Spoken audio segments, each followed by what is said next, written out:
Saludo a Gabriela Siller, directora de Análisis Económico Financiero de Grupo Financiero Base. Gaby, ¿cómo estás? Hola. Muy buenas tardes, Lucero. Un gusto de saludarte como siempre. Gaby, ¿nos escuchas?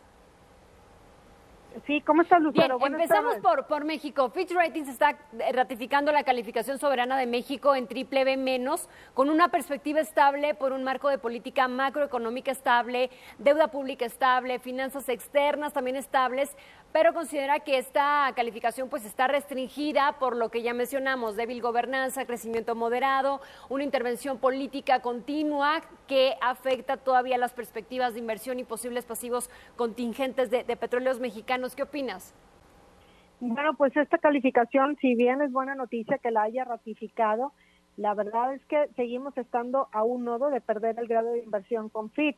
Y es más, se pudiera deteriorar esta calificación, como bien menciona la calificadora, debido a lo que tú mencionaste. Y bueno, pues hacia adelante creemos que el crecimiento económico pudiera debilitarse y apretarse todavía más las finanzas públicas, por lo que seguimos viendo elevada la probabilidad de que México pudiera perder el grado de inversión con dos agencias calificadoras en un plazo de 24 meses, es decir, antes de que termine el sexenio. Bien, en Estados Unidos la producción industrial y también las ventas minoristas avanzaron durante el mes de abril. Acabamos de dar los datos. Gaby, ¿podrían estos datos influir en las próximas decisiones de la Reserva Federal? Yo creo que sí. Fíjate que por una parte se ve que la demanda sigue estando bastante fuerte en Estados Unidos. Esto pudiera contrastar con los datos del PIB que vimos del primer trimestre, que mostraron una caída. Sin embargo, hay que recordar que la caída en el PIB se debió a exportaciones netas negativas, es decir, que importó más de lo que exportó. Y bueno, pues la Reserva Federal, la verdad es que Jerome Powell hoy acaba de dar una conferencia de prensa con un corte bastante restrictivo, diciendo que inclusive la Fed pudiera subir su tasa de interés por encima del nivel neutral. Esto es debido a que persisten las presiones inflacionarias, vemos que siguen al alza los precios de los energéticos y no se descarta que la inflación en Estados Unidos pudiera tocar un nivel del 10%. Y ante esto, pues se espera que la Fed sea bastante agresiva en la normalización de política monetaria y que este año terminen con una tasa de interés del 2.75%, porque por una parte pues está elevada la inflación, pero por otra parte también la demanda interna en ese país sigue estando bastante sólida. El crecimiento de la Unión Europea parece estancarse. El de China, aquí lo platicábamos ayer, registra cierta contracción. La guerra en Ucrania sigue afectando las cadenas de suministro y hay quienes consideran que el conflicto se va a extender hasta finales de este año. ¿Qué opinas? ¿Iría esto de la mano con las expectativas también de inflación? Sí, inclusive fíjate que el euro se había depreciado de manera significativa y se especulaba que pudiera alcanzar nuevamente la unidad, es decir, un tipo de cambio de $1 por euro, y todo esto pensando en la divergencia monetaria que el Banco Central Europeo mostraba respecto a la Reserva Federal en Estados Unidos.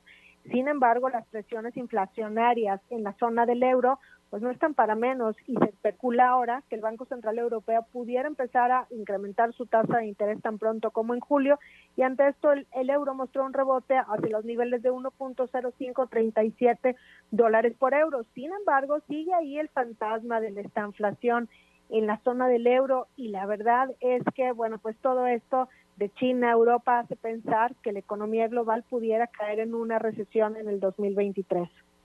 En datos de México, ¿qué tan funcional consideras que podría ser el plan antiinflación y cuál sería el impacto en las decisiones de política monetaria aquí en el país? Bueno, en México estamos viendo una inflación elevada, pero es muy posible que ya se haya alcanzado un pico. Inclusive, pues se estima que la inflación de mayo pudiera alcanzar un nivel de 7.6%, debajo de lo observado en abril. Lo que sí es que el paquete contra la inflación y la carestía, pues creemos que no va a tener un impacto significativo.